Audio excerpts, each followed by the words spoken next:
반갑습니다, 여러분. 오늘은 당나라와 고구려의 갈등에 대해서 이야기하도록 하겠습니다. 지난 편에 영계소문이 주군인 영유왕을 시해했다고 말씀드렸었죠. 이 사건이 큰 파장을 몰고 오는데요. 단순히 고구려만의 문제가 아니라 당나라가 개입하는 발단이 되었다는 면에서 그렇습니다. 영계소문은 고구려 최고 가문 출신입니다. 그의 아버지는 동부대인 혹은 서부대인이라고 하는데 삼국사기 영계소문열전에서는 동부대인으로, 영유왕 본기에서는 서부대인으로 나옵니다. 대인은 고위 귀족을 뜻합니다. 더불어 영계소문의 아버지는 대대로이기도 했는데 대대로는 국가의 정무를 총괄하는 최고위 직책입니다. 중국식으로 말하면 재상과 같겠죠. 한마디로 영계소문은 금수저 중의 금수저인 셈입니다. 아버지가 죽자 영계소문은 그 직위를 이어받으려고 했는데 그의 포악함을 싫어하는 사람들이 많아서 직위에 오를 수 없었다고 합니다.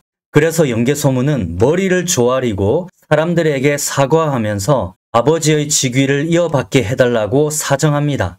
그는 그에 더하여 만일 직위에 오르고 나서도 잘못을 저지른다면 해고되더라도 불만을 가지지 않겠다고 말합니다. 완전 납작 엎드린 거죠.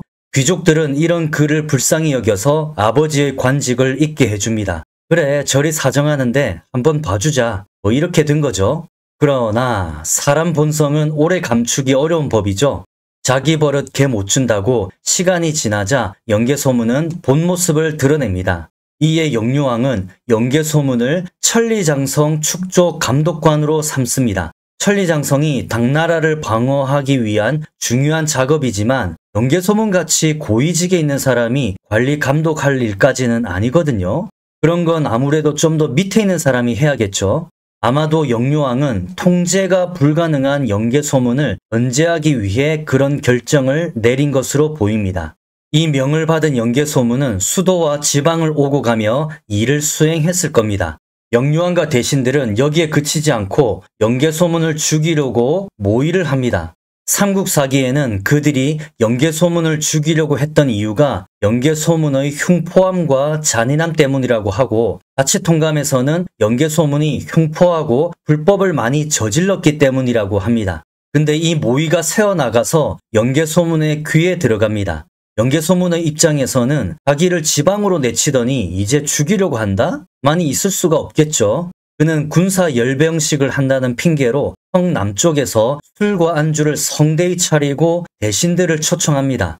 아무것도 모르는 대신들이 도착하자 영계소문은 군사를 발동하여 대신 100여 명을 죽여버립니다. 그리고 곧바로 궁궐로 침입해 영유왕까지 죽여버립니다. 자, 보이시는 이분이 영유왕인데요. 드라마 속의 한 장면이죠. 영유왕을 죽인 영계소문은 한술 더 떠 영유왕의 시신을 여러 개로 토막내어 도랑에 버리기까지 합니다.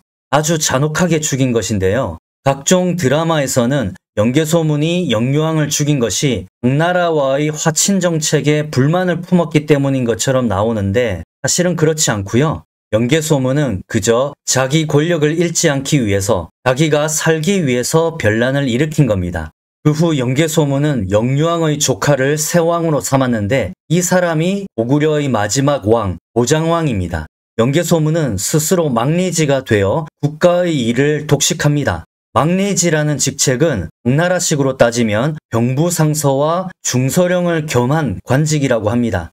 병부상서는 당연히 군사부의 장관이고 중서령은 중서성의 장관입니다. 중서성 같은 경우는 정책 초안을 잡고 황제의 명령을 반포하는 중직이거든요. 이로써 영계소문은 군사권과 입법권을 다 틀어주게 된 겁니다. 영계소문의 생긴 모습은 크게 위엄이 있고 의기는 호방했다고 합니다. 이런 것을 볼 때 그의 외모는 사람을 압도하는 풍채였고 성격도 상남자 스타일이었던 것 같습니다.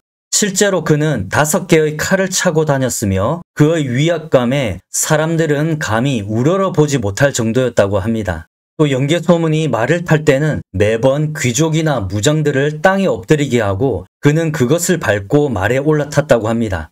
이뿐 아니라 영계소문이 길을 지날 때마다 그의 부하들을 소리치니 백성들은 모두 피했으며 이것을 매우 고통스럽게 여겼다고 합니다.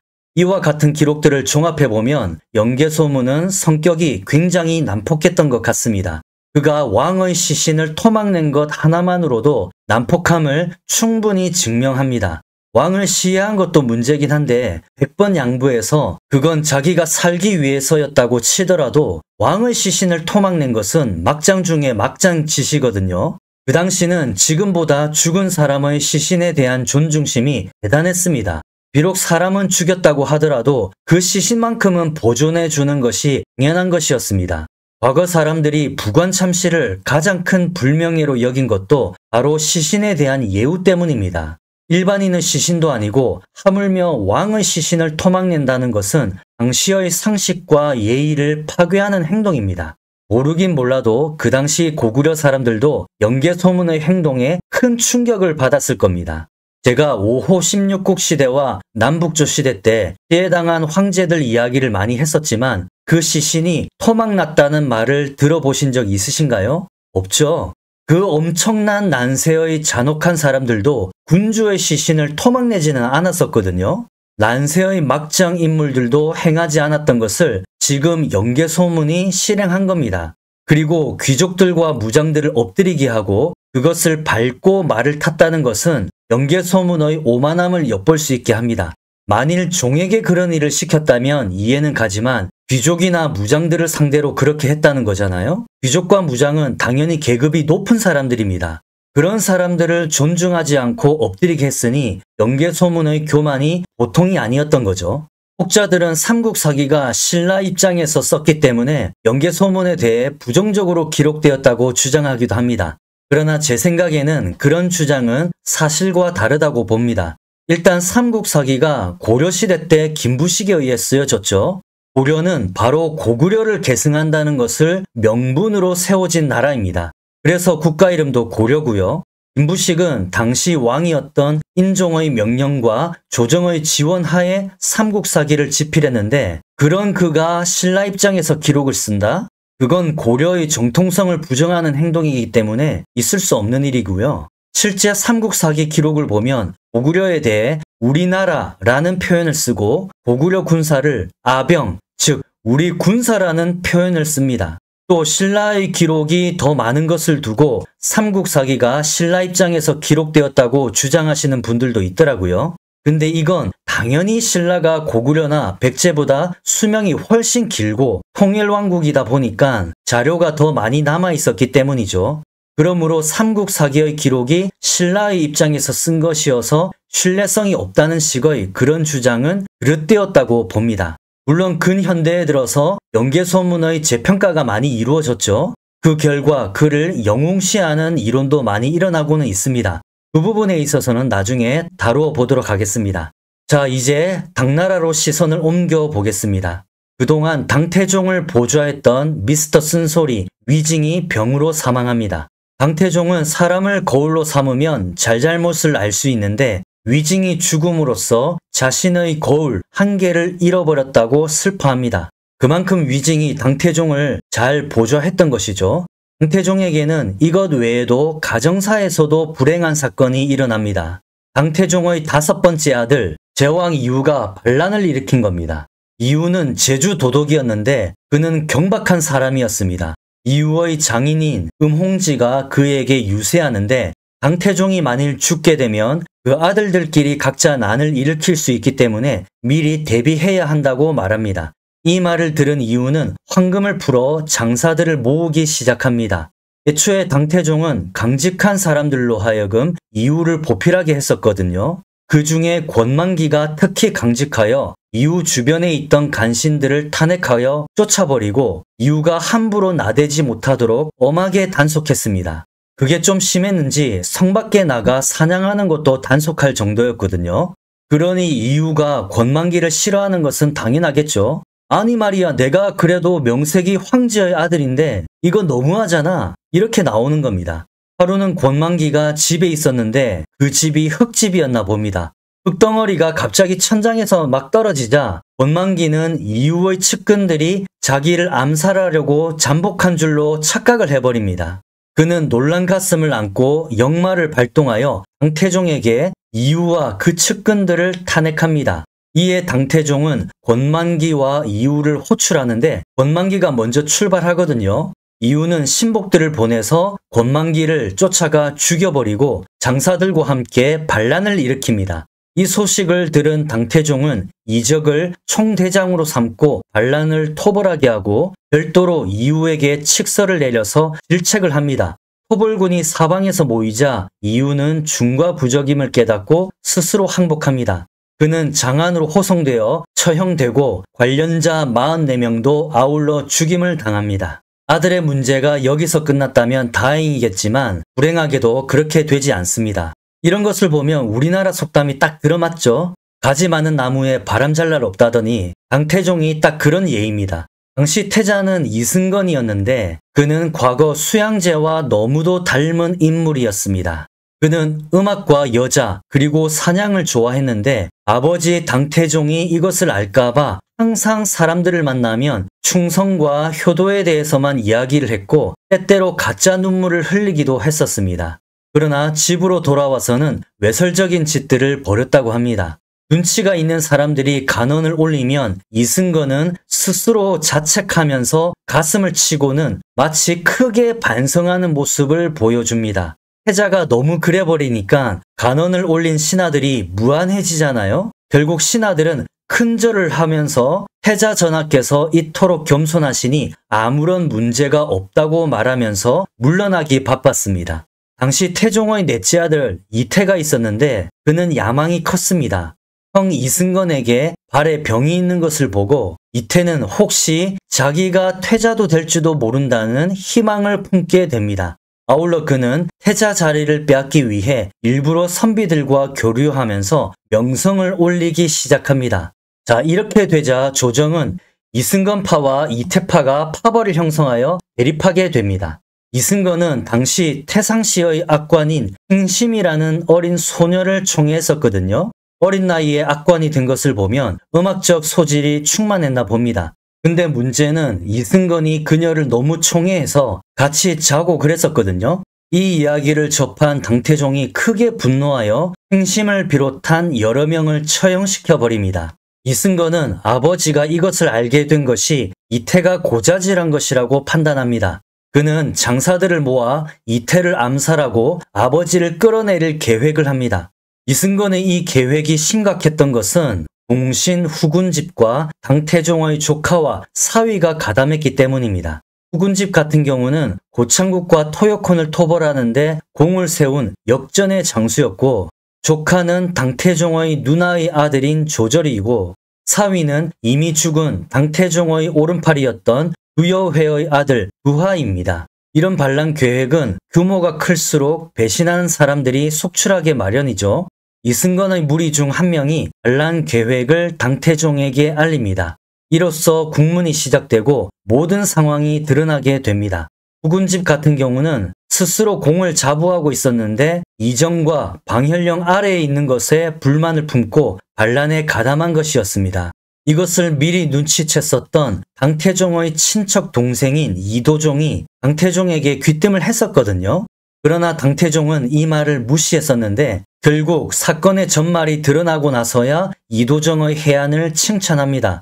당태종의 누나인 장광공주는 자기 아들 조절의 죄를 용서해달라고 땅에 머리를 박으면서 울부짖습니다.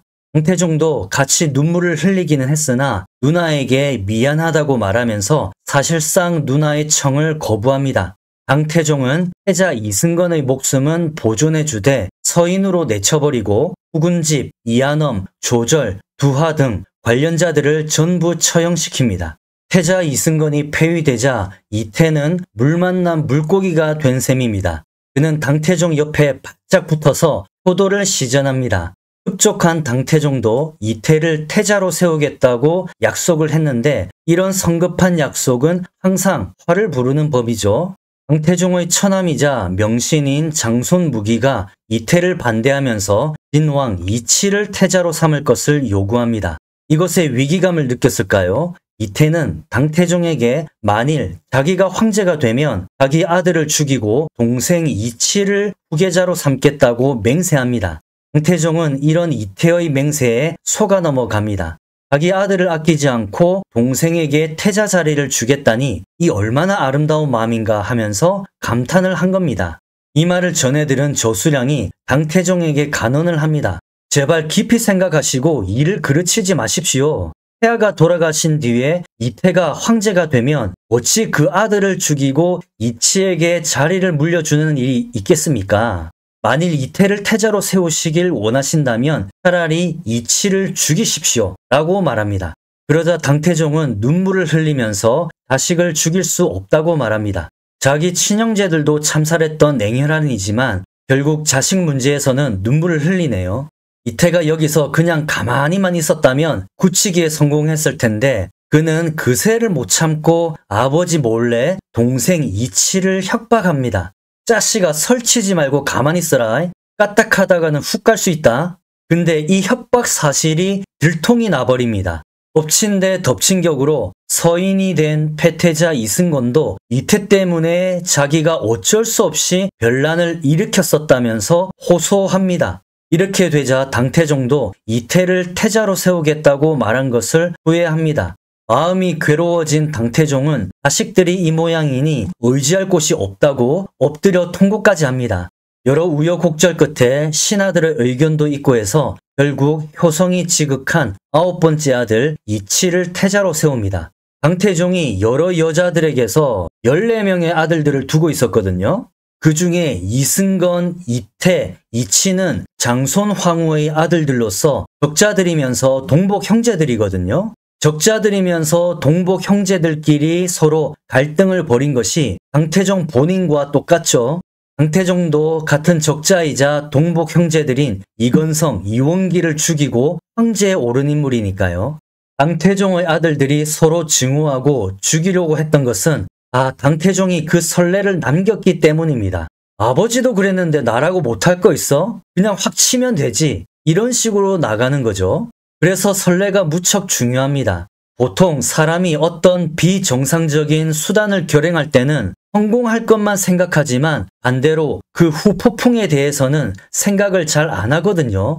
역사 속에 수많은 정변들이 있었습니다. 정변의 주도자들은 항상 자기들의 정당성을 말하지만 사실 그 후폭풍으로 인해서 국가와 조정이 혼란에 빠지는 경우가 참 많죠. 당태종이 그 대표적인 사례라고 할 수 있습니다. 그가 잔혹한 선례를 남겼기 때문에 아들들이 그것을 그대로 본받고 형제들끼리 증오하고 죽이려고 하는 사태가 일어난 겁니다. 한편 이 사건 이후 당태종이 어떤 일로 인해서 죽은 위징에 대해서 분노하게 됩니다. 애초에 위징이 추천했던 인물들 중에 두정륜과 후군집이 있었는데 두정륜은 태자 이승건을 잘못 보필했다는 이유로 좌천되었었고 후군집은 좀 전에 말씀드린 대로 반란에 연루되어 처형당했었죠. 이렇게 되자 당태종은 위징이 겉으로는 충성스럽게 보였었지만 사실은 뒤에서 붕당을 만들려고 했다고 의심을 하게 됩니다. 거기다가 위징은 살아있었을 때 본인이 당태종에게 간언했었던 말들을 일일이 기록해서 잠시 기록 담당관을 맡고 있었던 저수량에게 보여주었었거든요. 이것이 당태종의 영린을 건드린 겁니다. 당태종은 이 사실을 알고 크게 분노해서 자신이 직접 쓴 위징의 비문을 무너뜨립니다.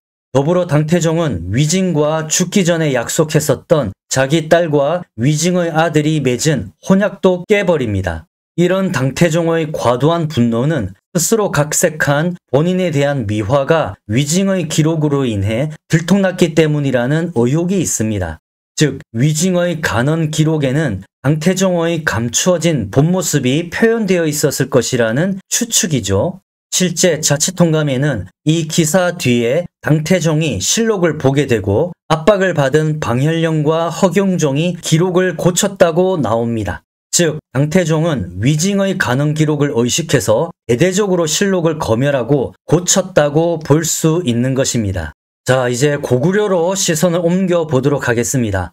당나라의 여러 복잡한 상황과는 별개로 고구려와의 전우는 점점 강도가 세집니다. 당태종은 거란과 말가를 꼬드겨 고구려를 혼란스럽게 만들려고 합니다. 그러나 저수량은 영계소문이 쿠데타를 일으킨 직후여서 스스로 방비하고 있을 것이므로 지금 치지 말고 시간을 두고 기다리다가 저들이 방심할 때 토벌하자고 합니다. 이러한 때에 신라에서 사신이 도착해서 백제가 신라성 40여 개를 빼앗았고 백제가 고구려와 연합해서 조공길을 막고 있으니 도와달라고 사정합니다. 이 신라성 40여 개를 함락시킨 인물이 바로 백제 의자왕입니다. 의자왕은 신라를 원수처럼 여기고 있었기 때문에 가만히 앉아있지 못하고 의자에서 일어나 맹렬히 신라를 공격하고 있었거든요. 일단 당태종은 상리 현장을 고구려로 파견합니다. 상리 현장은 평양에 도착해서 당태종의 뜻을 전합니다. 당장 백제와 더불어 군사행동을 멈추지 않으면 고구려를 정벌하겠다. 근데 이 당시 영계소문은 직접 군대를 이끌고 신라의 2개 성을 함락시킨 후 전장에 머물고 있었기 때문에 평양성에 없었거든요. 고장왕은 당태종의 말이 결코 가볍지 않다고 느꼈는지 전장에 나가 있는 영계소문을 즉시 호출합니다. 영계소문이 평양성에 도착하자 상리 현장은 그에게 좋은 말로 신라를 괴롭히지 말라고 타이릅니다. 하지만 영계소문은 이런 말을 합니다. 옛날에 수나라가 쳐들어왔을 때 그 틈을 타고 신라는 우리 땅 500리를 빼앗았는데 그 땅을 돌려받기 전에는 싸움을 멈출 수 없소이다. 그러자 상리 현장은 그런 일들은 다 지나간 일들인데 왜 이제 와서 거론하냐면서 그런 식으로 따지면 요동도 과거 중국 땅이었고 중국에서는 그것을 요구하지 않고 있는데 어찌 그대가 옛 땅을 운운하냐고 질책합니다. 서로 간의 간격이 좁혀지지 않자 협상은 파탄이 납니다.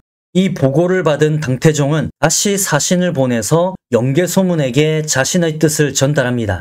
그러나 영계소문은 칼로 사신을 위협하고 감옥에 가두어 버리는 초강수를 둡니다.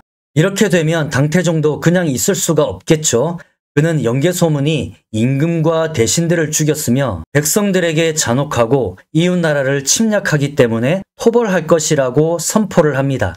이에 조수량은 혹시라도 공격해서 이기지 못하면 황제의 위엄이 손상된다면서 반대를 합니다.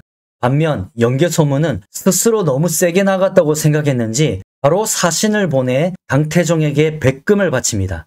야, 이거 아무래도 내가 너무 세게 나간 것 같은데 일단 한번 뇌물을 먹여보자 이렇게 나간 거죠. 그러나 당태종은 이 백금을 거부하고 사신들에게 너희들은 모두 영유왕을 섬겼으면서 그 복수를 하지 못할 망정 오히려 영계소문을 위해 일하느냐 라고 크게 호통을 칩니다. 은퇴한 장수 중에 정원숙이라고 있었는데 이 사람은 과거 수나라 때 고구려 정벌에 참여했었거든요. 당태종은 그를 불러 여러 가지를 묻습니다. 아무래도 이런저런 정보를 얻으려고 했겠죠. 정원숙은 요동까지의 길이 멀어서 군량 수송이 어렵고 고구려인들이 성을 잘 지키기 때문에 싸움이 쉽지 않다는 말을 합니다. 그러나 당태종은 그의 말을 무시하고 짐의 말을 따르시오 하면서 뜻을 굽히지 않습니다. 아니 어차피 자기 뜻대로 할 거면 왜 불러서 조언을 구했는지 참 원래 이런 사람들이 있죠. 뜻은 이미 정해놓고 조언을 구하는 사람. 644년 당태종은 드디어 대고구려 토벌군을 일으킵니다. 형부상서 장량을 평양도 행군 대총관으로 삼고 강주, 해주, 영주, 협주의 군사 4만 명을 이끌게 합니다. 더불어 그에게 전함 500척으로 내주에서 바다를 건너 고구려 비사성을 찍고 수도 평양성으로 향하게 합니다. 또 이적을 요동도 행군 대총관으로 삼고 오병과 기병 6만 명을 이끌고 난주, 사주에 있는 여러 이민족들을 인솔하여 요동으로 나아가게 합니다. 그리고 강행본, 구행엄을 파견하여 공인들을 감독하여 영주에 있는 안라산에서 운제와 충차를 대량으로 만들게 합니다. 그리고 당태종은 친히 조서를 내려 천하에 선포하는데 군사를 일으킨 이유와 승리할 수밖에 없는 근거를 들어 백성들에게 알립니다. 백성들에게 이런 조서를 내린 것은 전쟁에 대한 명분을 알리기 위함입니다. 이런 것을 보면 확실히 당태종이 수양제보다 정치력은 더 뛰어납니다. 고구려를 치는 것의 옳고 그름을 떠나서 일단 전쟁 때문에 나빠질 민심을 다스리기 위해 조서를 내리고 정당성을 확보하려는 것이 정치인답죠. 수양제는 그딴 거 없이 그냥 들이쳐서 꼬라박았지 않습니까? 모든 준비를 마친 당태종은 스스로 일군의 군사를 이끌고 낙양을 출발하여 고구려 땅을 향해 출발합니다. 여기에 흥미로운 에피소드가 있는데요. 당태종은 행군하다가 화북의 업에 도착했는데 여기서 그는 조조에게 제사를 지냅니다. 우리가 아는 바로 삼국지 그 조조입니다. 법은 과거 조조가 위양이 될 때 수도로 삼았었죠. 강태종은 제사를 지내면서 조조에 대해 장수로는 지혜로웠지만 군주로서는 부족했다는 평가를 내립니다. 강태종은 조조를 군주로서는 낮게 평가한 듯합니다. 다시 전장 이야기로 돌아가겠습니다. 먼저 출발했었던 이적의 군대는 유성을 출발하여 회원진으로 나가는 척하면서 통정으로 빠져나갑니다. 자, 여기 이적 보이시죠? 그리고선 바로 요수를 건너 현도에 도착합니다. 이런 예상치 못한 이적의 진군에 고구려에서는 크게 놀라 모든 성에서 문을 닫고 수성에 돌입합니다. 곧이어 이도종이 병사 수천을 거느리고 신성에 도착해서 성을 압박합니다. 영주도독 장검은 해, 거란, 말갈족의 병사들을 선봉으로 삼고 요수를 건너 건안성으로 향합니다. 장검은 행군 중에 항거하는 고구려 병사들을 깨뜨리고 수천급의 목을 베어버립니다. 자, 이렇게 하여 고구려는 또다시 전쟁의 소용돌이에 휩싸이게 되는데요. 상대는 수나라에서 당나라로, 수양제에서 당태종으로 바뀐 겁니다. 당태종이 이끌고 온 군사수는 수양제 때보다는 훨씬 적지만 사실 이것이 더 무서울 수 있습니다. 원래 엄청난 숫자의 대군은 오히려 비효율적이고 통제하기가 무척 힘들거든요. 한번 무너지면 그냥 와장창 무너지기 때문입니다.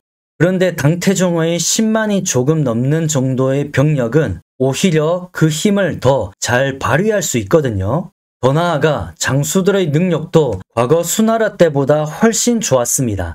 무엇보다 상대 군주가 당태종이라는 것이 문제입니다. 당태종이 이렇다 저렇다 말은 많지만 그가 황제가 된 이후의 공적만 따져봤을 때도 충분히 명군이고 능력자임은 확실합니다. 수양제가 비교할 수 없는 인물이 직접 당나라 군대를 이끌고 온 것이거든요. 어쩌면 고구려의 진짜 위기는 이제부터일지도 모릅니다. 자, 오늘 이야기는 여기서 마치고요. 다음 시간에 또 찾아뵙겠습니다. 날씨가 많이 무더운데요. 건강 잘 챙기시길 바랍니다. 감사합니다.